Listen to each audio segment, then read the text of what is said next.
guys, it is me, RandomJosh, and I'm back again with episode 3 of our little mini-series of our Cyber Wednesday series.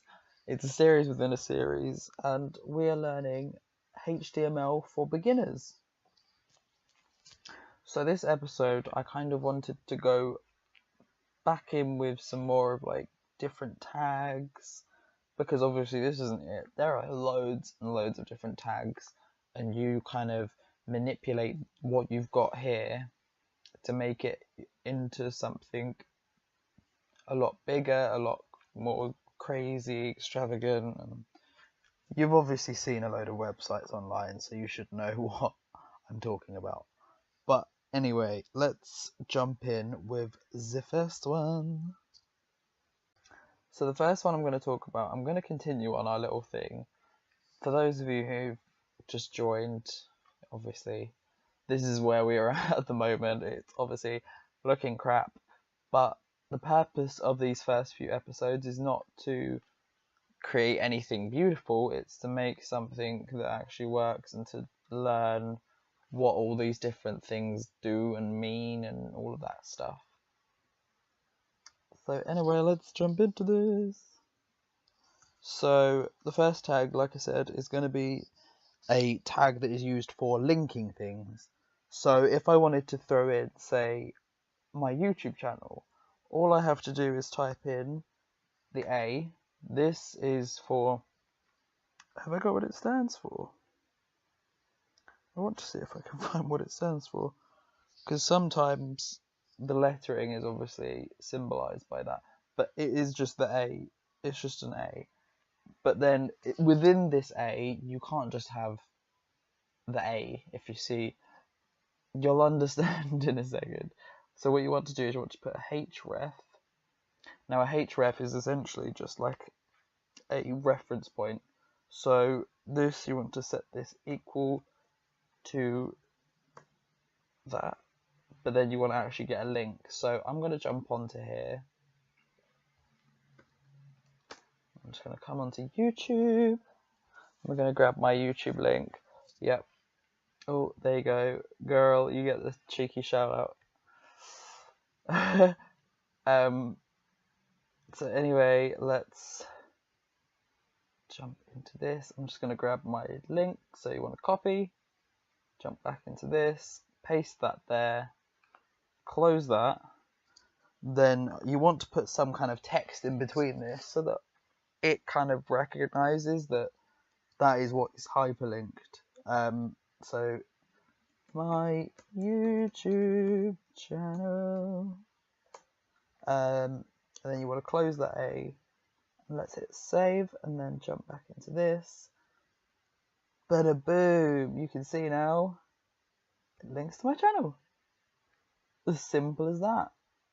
Obviously this isn't like the most attractive thing to have on pages. It's good in certain contexts, it's good in others, and it's bad in others. It's pretty much a good starting point.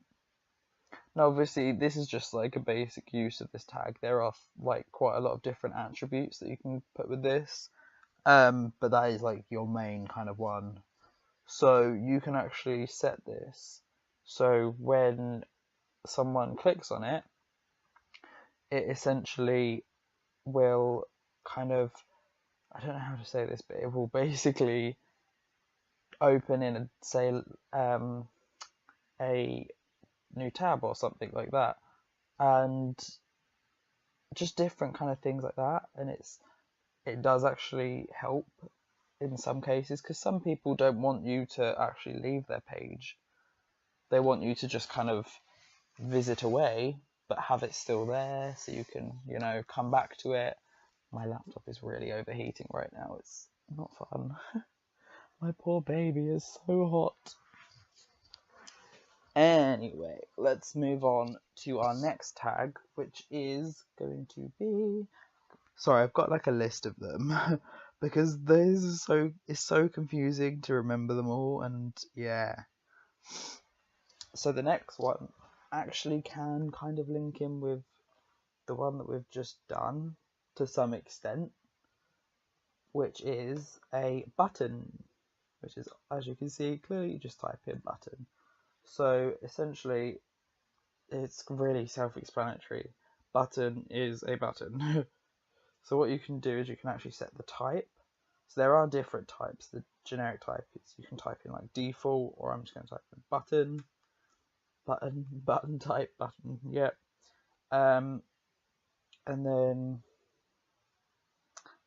you can just kind of set that.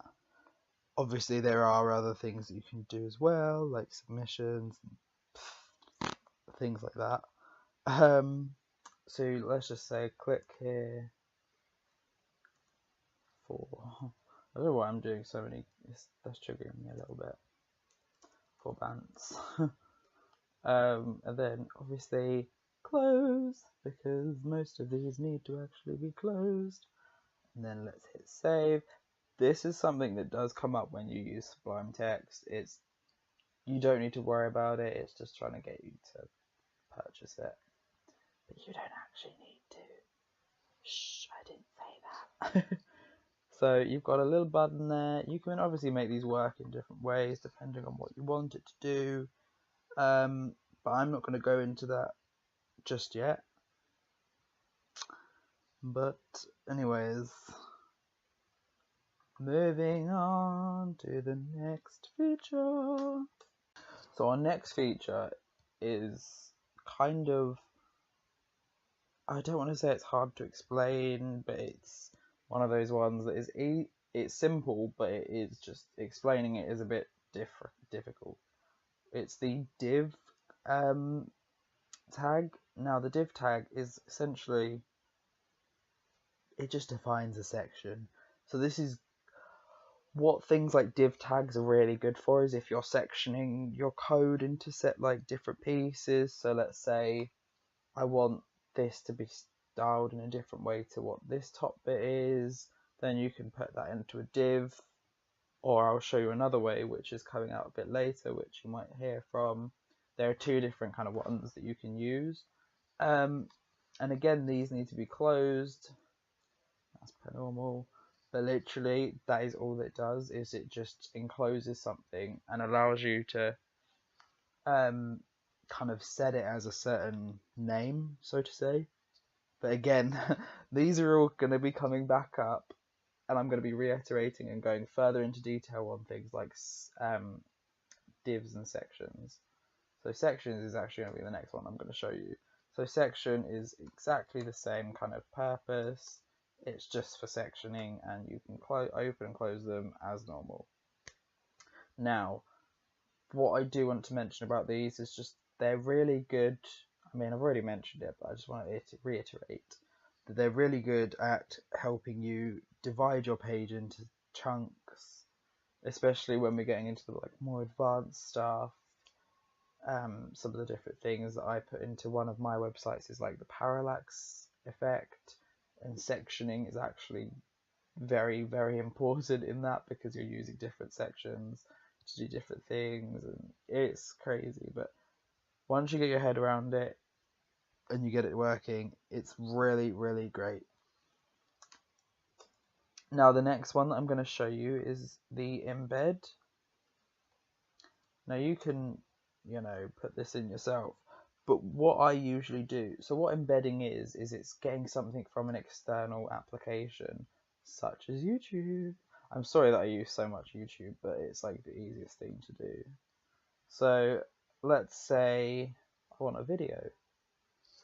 I mean, this is going to go on to another one of my next tags I'm going to talk about, but let's just grab the first of our tutorials.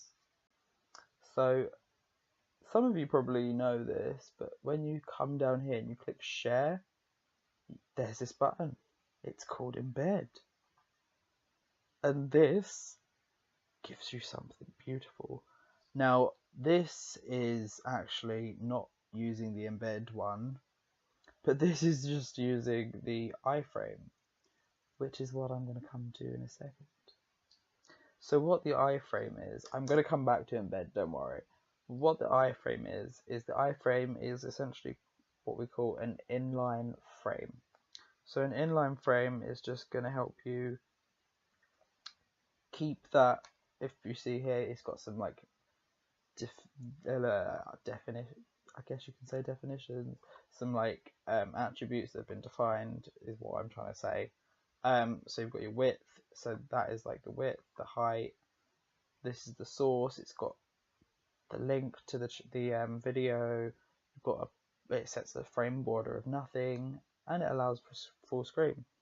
So now let's actually take a look at this, and boom, see that? Straight into your thing. You can watch it later, you can share it directly from here, and you can just play it. But we don't need to play it. We've probably seen the video. Sorry guys. But yeah, so that is one of the main uses for iframes. Iframes can be used for a lot of different things. So even if you just Google embedded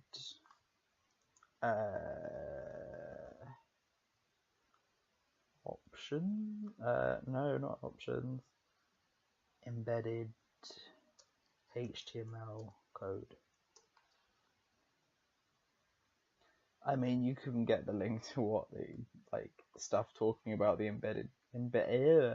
the embed tag and things like that. So you could put in your flash animations. You see that?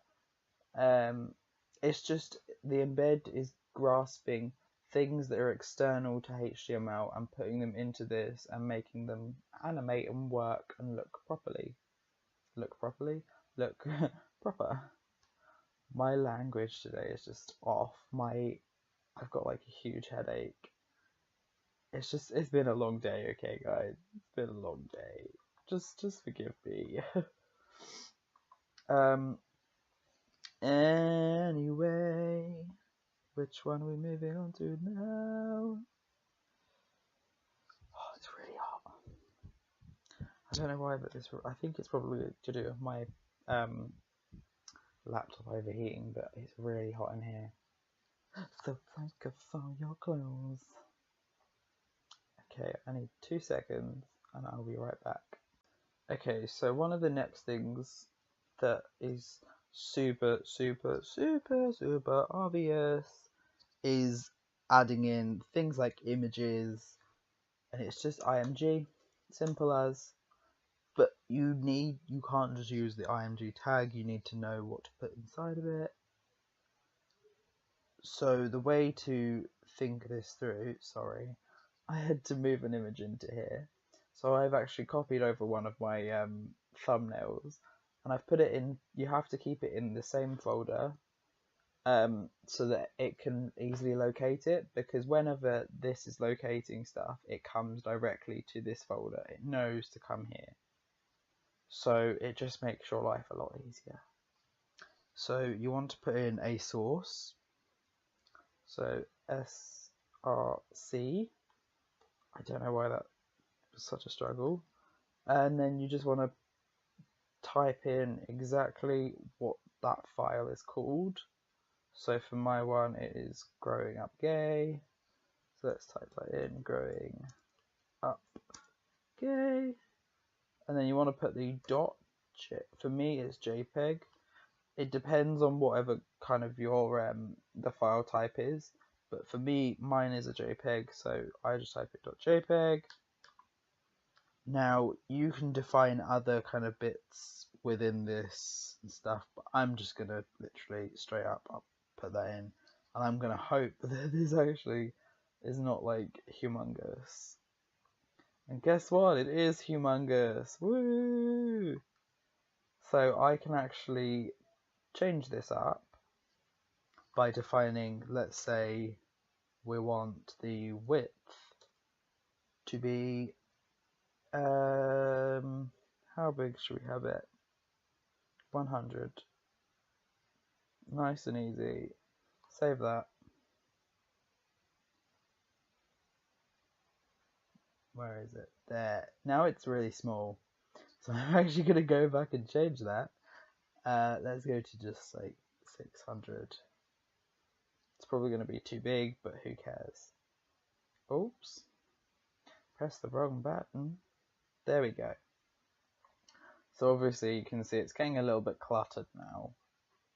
We're looking a bit crazy, but at the end of the day, we're not here for looks yet. We're just here to learn how to put things into a page, and then at a later time, we're going to make it beautiful, showing how to layer it out, showing how you can use different things to your advantages, stuff like that. But yeah, so by defining just the, the height? No, the width, sorry. What that does is it actually keeps the aspect ratio. So if I was to define the height as the exact same, obviously the height is not meant to be the exact same. So it would just completely freak out and go crazy, and I can actually show you what it would do. It will just completely stretch it out, which you do not want. Like so. That is not what you want. I mean, you could do, but I doubt that's what you want. So the best way to kind of do it is just to literally, do it like that. Also, you might have noticed, whoa, Josh, you haven't closed your fucking tag. No, this one is actually one that you don't need to close, which is really nice. And yeah. Now, I do want to mention another cool thing that you can do with these. So I've already talked about how to do links. So we can do something really fun. You can actually do a thing called nesting. Now, nesting is basically putting something within something. So all of this is nested within the body. So what we can do is nest the image into a link. How do we do that? We put it inside an A tag. Hell yeah. You heard me right. So I'm just going to open it, close it. But obviously we need to put our little href. So this is actually really cool for if you wanted to say, I want to link this directly to the actual video. I can just come in, find the video, but yeah, so you just want to grab that, grab your link, and pop that simply in the href, save, and now you'll notice the picture has not changed, but now when you hover over it, you see it's a link. Click it, and it will take you to that video. Awesome! The next thing that I'm going to talk about is to do with lists and things like that. So the way to do a list is you want to define, first of all, what kind of list you want. Now there are two different kinds that you can do. You can do an ordered list or an unordered list. Ordered list is OL. Unordered list is UL. These are tags obviously you need to close, etc, etc, etc. I've never really used an ordered list, so I usually just stick with unordered lists, which is UL. So within the UL, there's lots of little little things, and it's just, you get to know it after a while. But yeah, sorry, within the UL, you want to do another tag, which is, and we need to do that, LI. Now LI is just list item. That essentially says we're a list, bullet point us, so I can say bullet 1, close LI,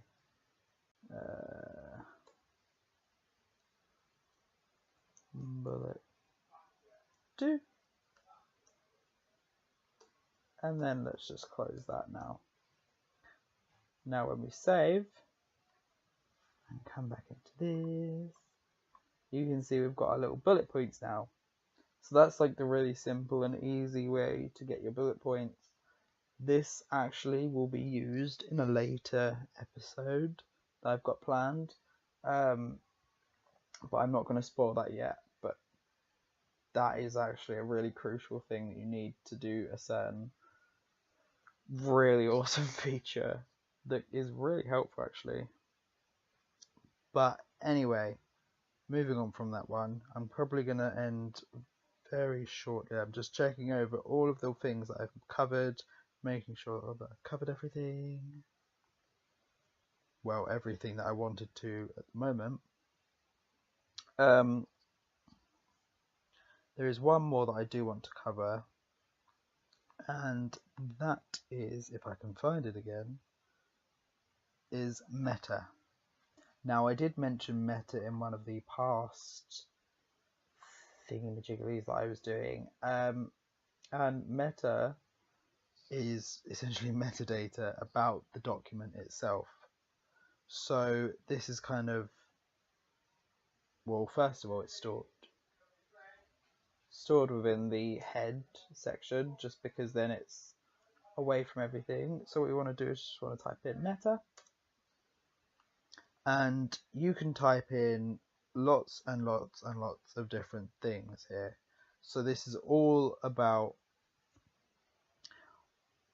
how this page is going to be defined. So this kind of stuff is important when thinking about how can people find it on Google, how can people find it on any search engine really.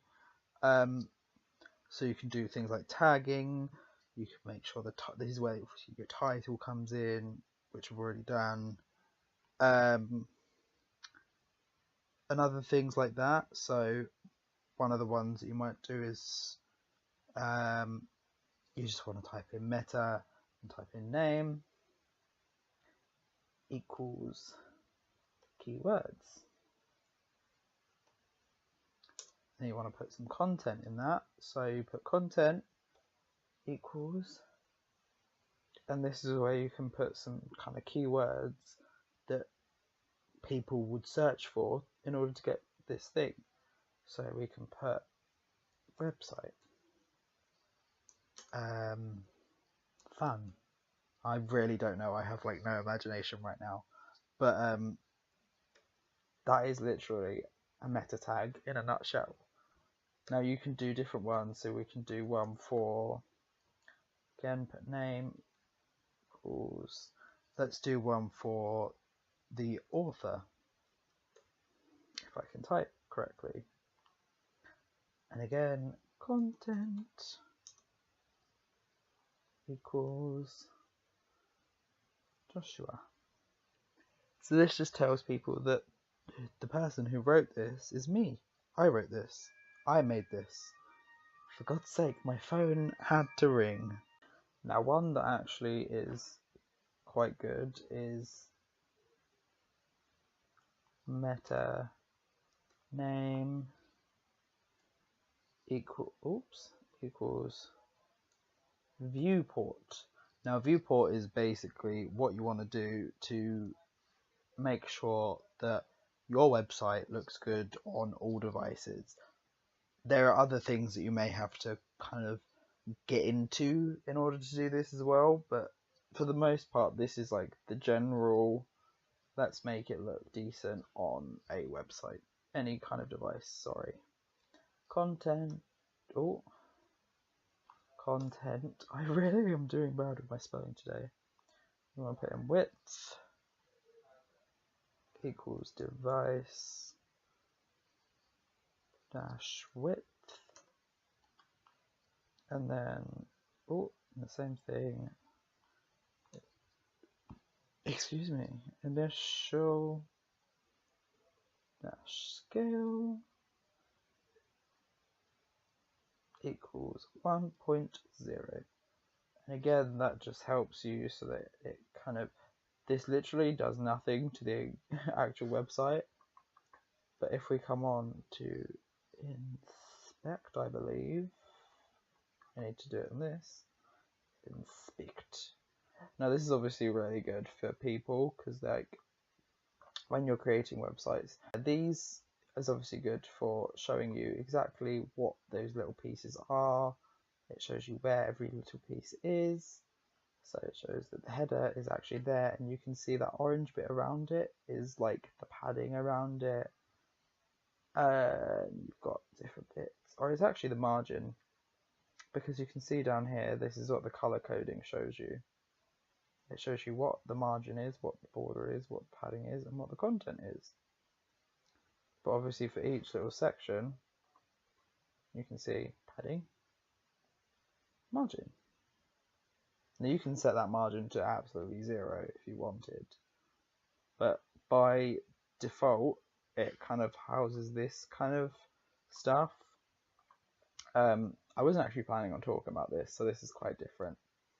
I wasn't actually prepared for this, but as you can see, this is how you can actually look at it. Let's say if it was on an iPhone 6 Plus like mine, you can see how it would look. Obviously it's not the most efficient, as you can tell, like things are cutting off, but for the most part everything is in line, because when we're like that, when that isn't there, if we get rid of that, you see how it kind of responds. This creates a new line, jumps to a new line, just so it's definitely fitting on everything. That is what that kind of viewport is doing. That was a really long explanation for what a freaking viewport does. But anyway, that is all we're going to be doing today. I hope you've learned a lot, and I will see you in the next episode. Peace out, bitches!